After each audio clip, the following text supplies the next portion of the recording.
Welkom in Marta's atelier, waar ik het vandaag zal hebben over het schilderen van een oog.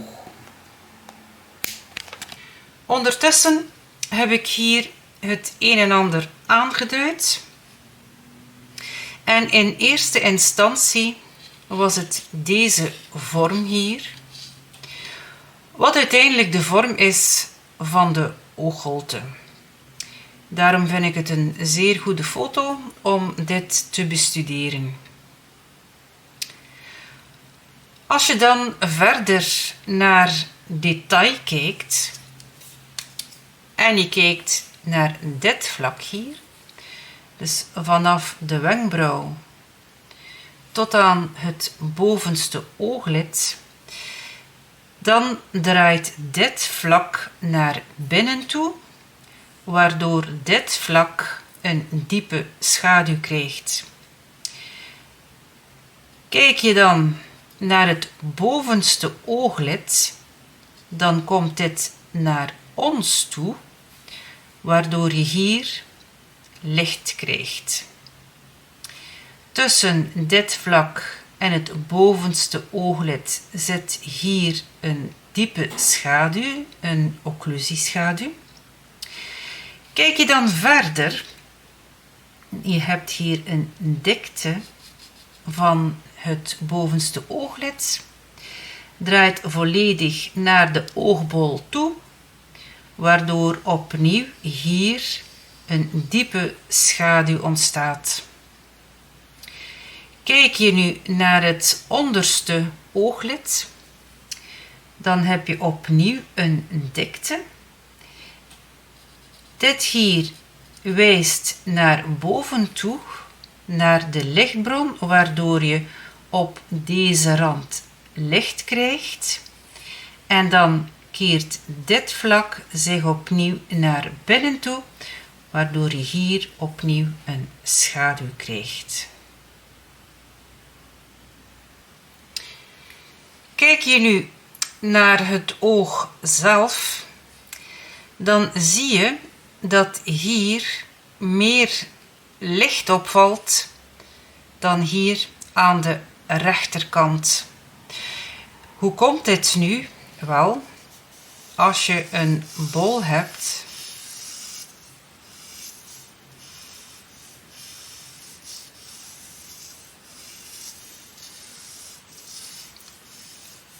stel je even voor dat dit een mooie ronde vorm is.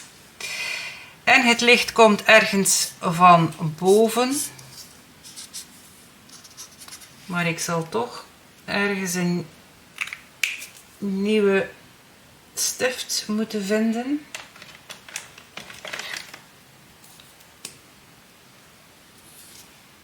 Ja.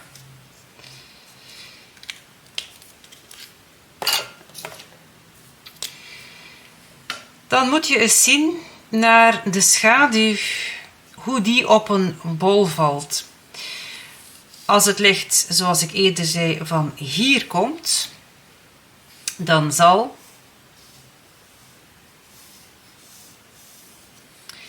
deze kant belicht worden en deze kant zal in schaduw zijn.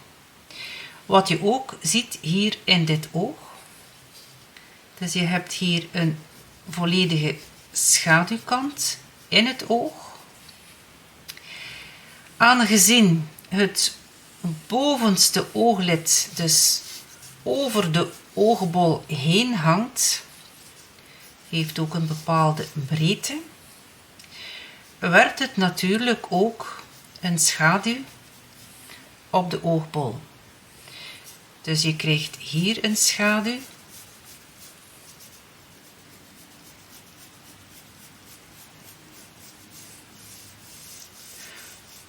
Waardoor je de illusie krijgt dat het inderdaad om een rond iets gaat.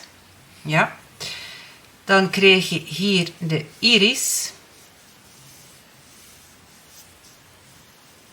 met de pupil. En je ziet dat de iris niet tot onder het onderste ooglid zit. Het zit er telkens een klein beetje boven. Wat merk je dan ook op? Als ik hier een lijn plaats, dat het traankanaal niet evenwijdig zit met de buitenste ooghoek hier. Dus het zit in een bepaalde hoek. Wat je ook opmerkt is dat er een reflectie is van licht in het oog.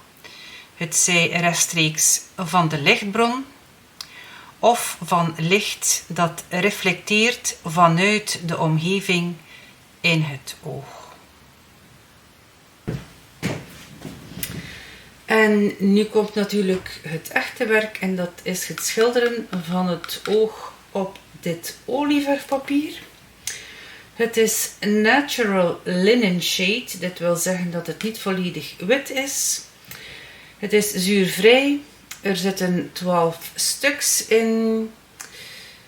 Het is van het merk Clairefontaine en het is 240 gram. 240 gram, ja, dan zou ik zeggen, het is goed. Mag een ietsje meer zijn, zeker als je daar met water op gaat werken. Nu, waarom olieverfpapier? Omdat ik het zeer praktisch vind. Praktisch om oefeningen op te maken, praktisch in het opbergen en zo. Want als je heel veel op canvas schildert en dan ja, op canvas met een dikte van een centimeter of meer, dan is dat heel lastig om alles opgebergd te krijgen. Dus vind ik het wel interessant om eens op olieverfpapier te schilderen.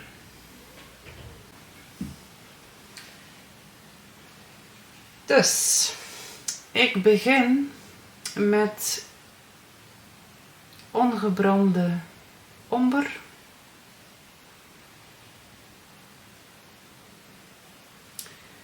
Dit is hier de neus.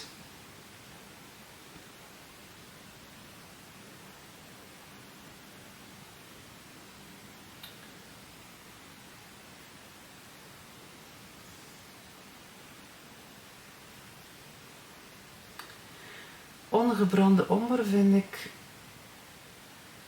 voor mij een zeer goede kleur om een onderschildering op te zetten.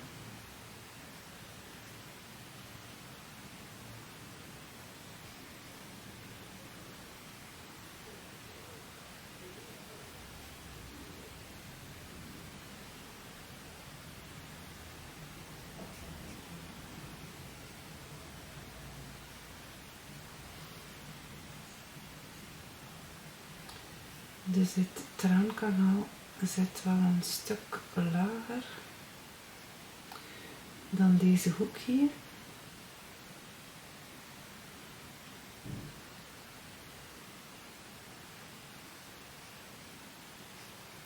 Dan kan ik ook zien naar het wit van het oog. Wat hier een lege ruimte vormt.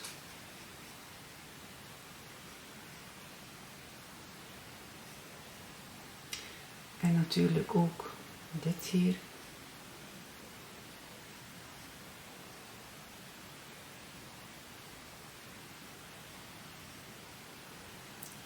En ik kijk eens of het traankanaal niet te laag zit. Het zit inderdaad een klein beetje lager dan op de foto. Dan verbeter je dat gewoon.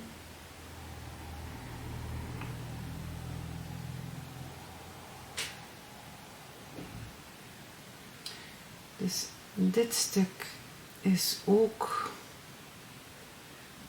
nog een iets van het traankanaal. Of wat bij het traankanaal hoort. Dan krijg je hier ook een schaduw.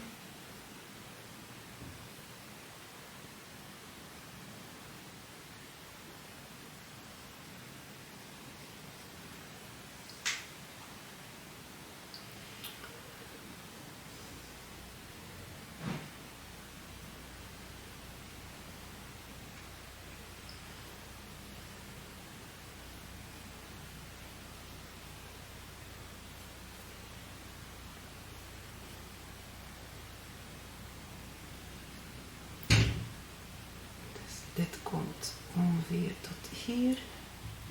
Dus als ik hier een lijn doorheen trek, dan kom ik boven het bovenste ooglid uit.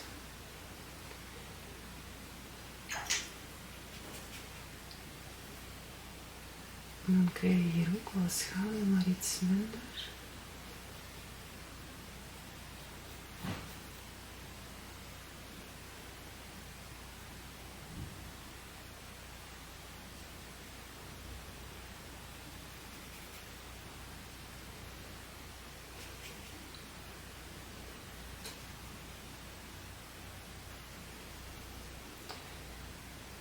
Ik gebruik nu heel veel water met mijn verf.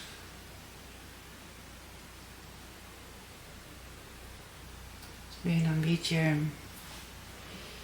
aquarel.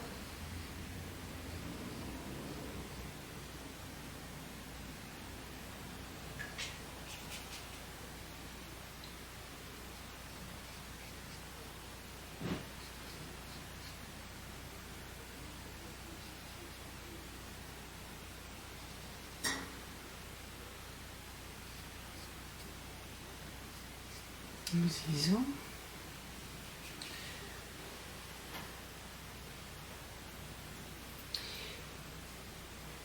Ik zou titaanwit gebruiken. Nu, titaanwit is niet echt opportun in je onderste lagen, maar aangezien er geen andere keuze is dan titaanwit,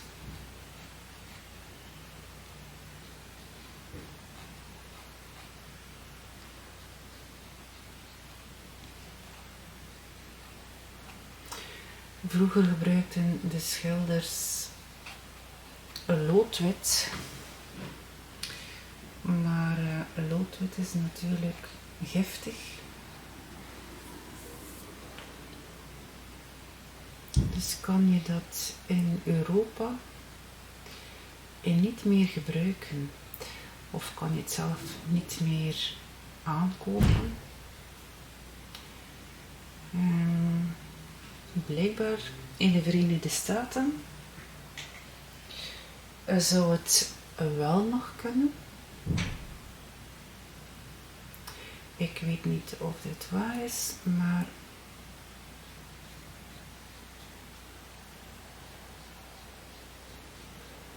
als ik luister naar Amerikaanse schilders,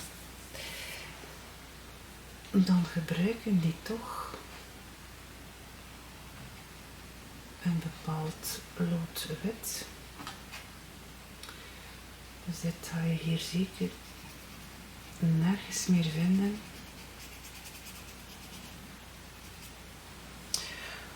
En misschien maar goed ook. Lood is inderdaad niet zo gezond voor ons mensen.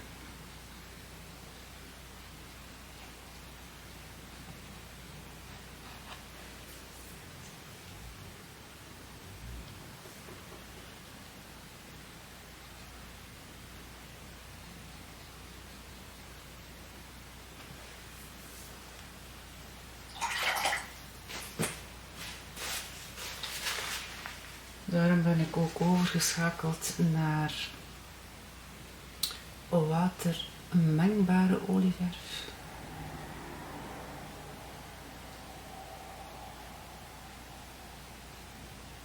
Om zo min mogelijk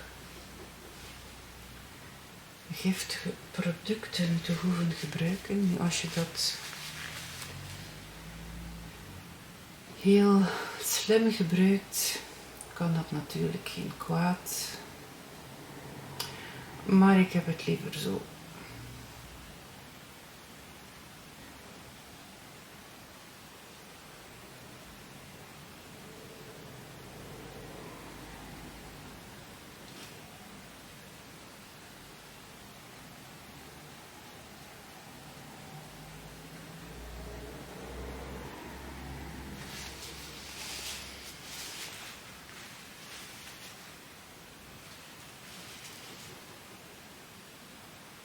Het droogt hier enorm vlug. zeker op dit papier.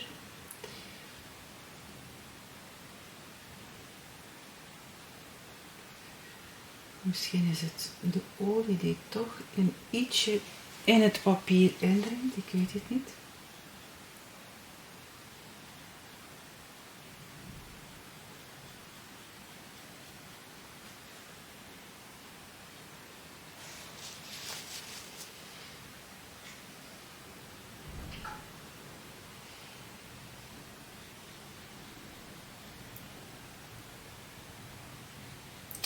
Het geeft wel een ander gevoel van schilderen hier op dit papier dan op canvas. Heel raar.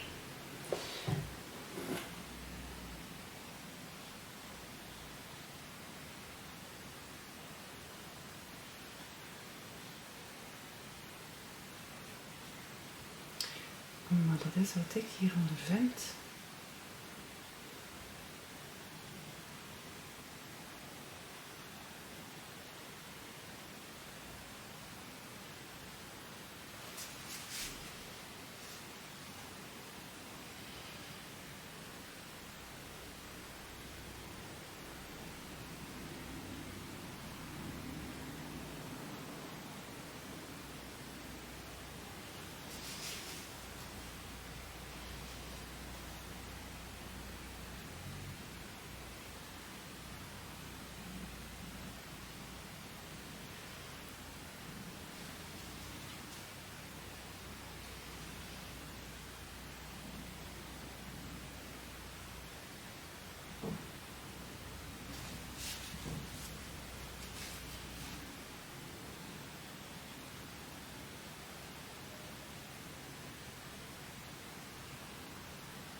Dus het wit van het oog is niet echt wit.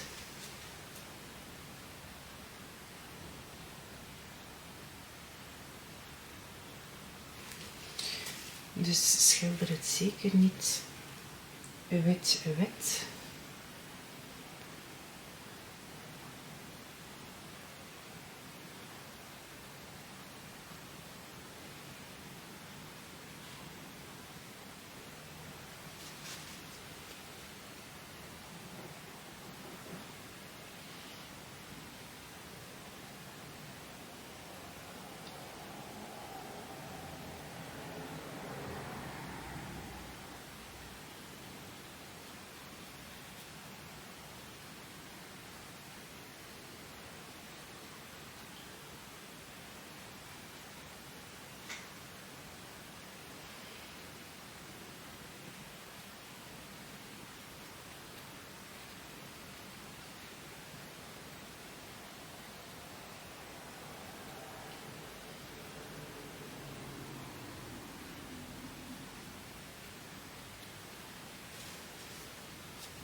Nu, het feit dat het hier zo rap droogt, kan je tamelijk vlug een tweede laag gaan opbrengen.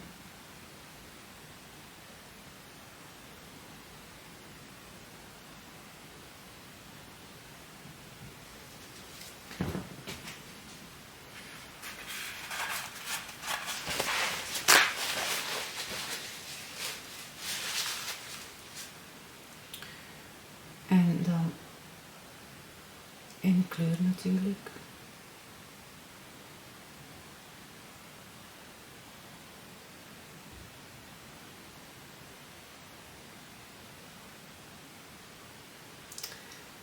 En hoe beter je vorm staat in je onderschildering,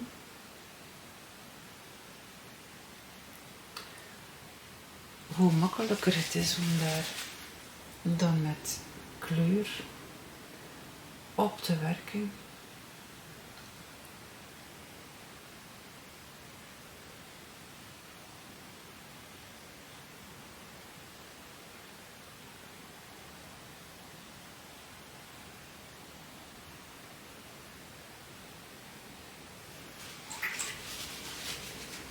Dus het is soms goed om tamelijk lang aan die onderschildering te werken.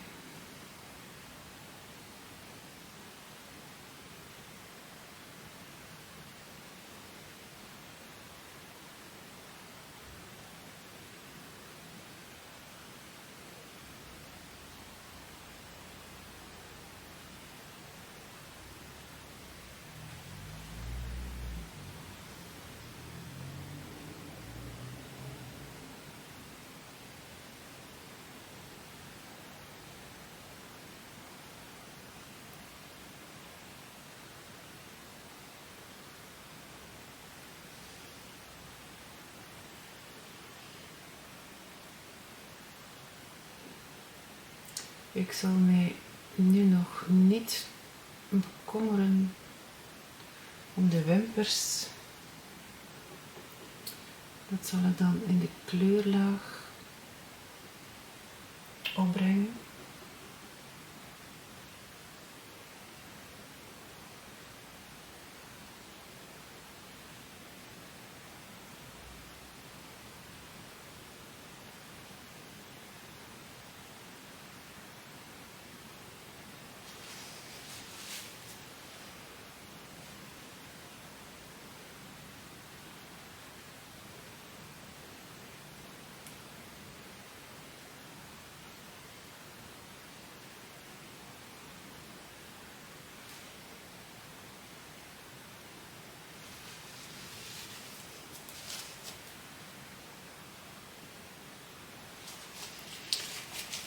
Ziezo.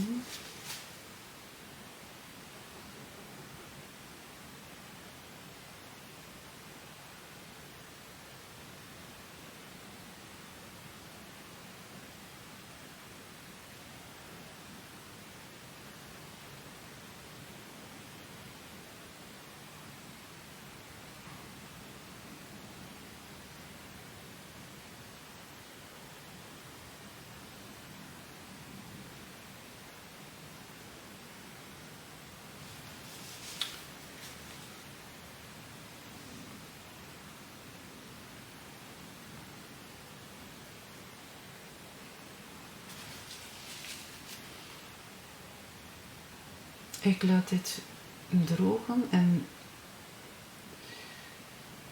dan natuurlijk wordt kleur kers op de taart.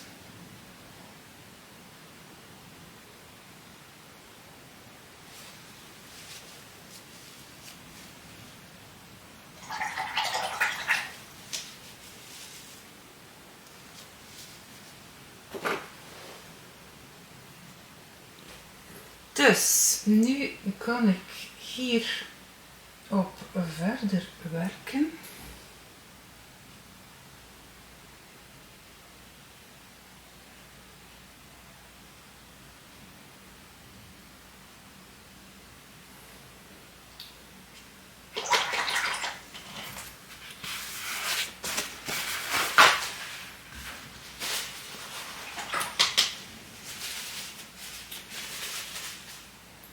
Ik heb reeds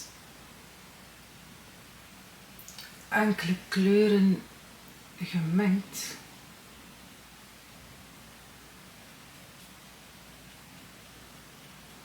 Zodanig dat ik niet moet zoeken of niet heel veel moet zoeken wanneer ik aan het schilderen ben.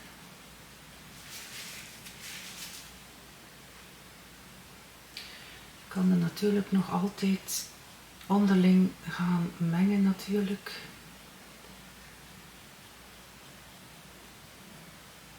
Maar ik vind het wel heel praktisch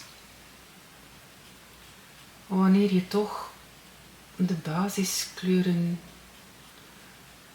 op voorhand mengde.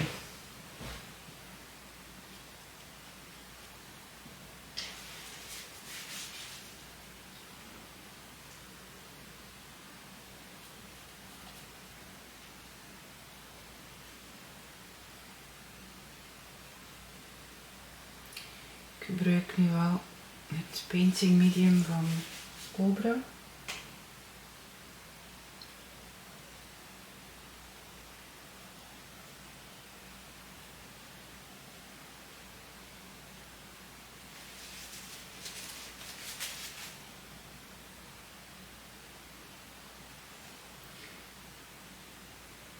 Zodanig dat de laag die ik nu opbreng hier een klein beetje meer vet bevat dan mijn onderlaag.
Ziezo, dit was een kleine uitleg over hoe een oog te schilderen.